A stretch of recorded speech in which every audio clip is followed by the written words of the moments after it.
97টা video viral হয়েছে পরকীয়ার জামাত ইসলামের।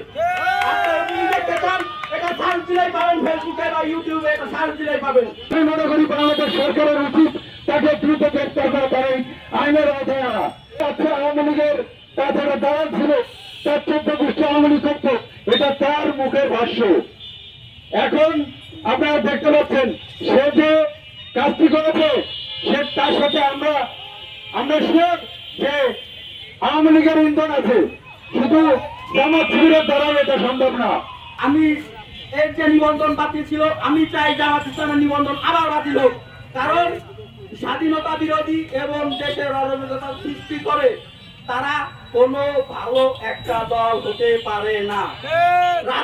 বাংলাদেশের প্রধানমন্ত্রীকে বলবো, আপনি এর দ্রুত বিচারের আওতায় নিয়ে আসবেন, আর সে যে জামাতের মুসলিম করে তাকে যেন দ্রুত বহিষ্কার করে জুতোর মালা পেন গলায় দিয়ে বাংলাদেশ ছাড়া করে। আমি ভণ্ড এমপি আমরা চাই না। তারা এত সুরক্ষিত, তারা নিত্যিপালে ফ্যান চালিয়ে সামনে বিদ্যুতের করে। তারা কি জানে না তারা জুলাইয়ের 36 জুলাইয়ের পরে তারা কি করেছে না আছে? তারা কি জানে না বাংলাদেশের কি লুটপাট হয়েছে? তারা তো গুপ্ত ছিল, তারা কোনোদিন প্রকাশ্যে কিছু করতে পারছে? তারা এত কথা বলে।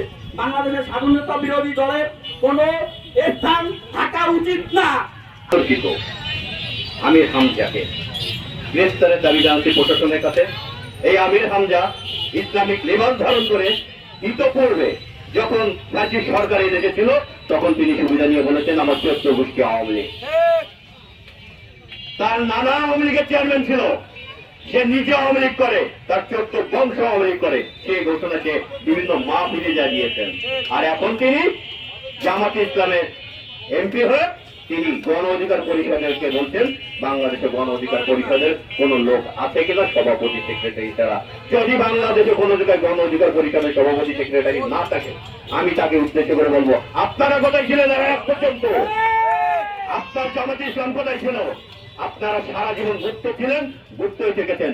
এখন দুদিন হলো রাস্তায় এসে আপনারা আবার দেশটাকে অস্থিতিশীল করার পায়তারা করছেন। আপনারা লেবাস ধরেছেন ইসলামের, আপনারা কাজ করছেন বেআইনি।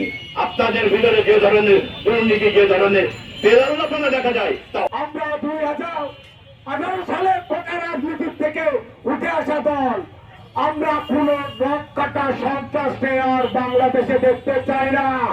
কোন ভণ্ডদের রাজনীতি আমরা দেখতে চাই না। আমরা চাই বাংলাদেশের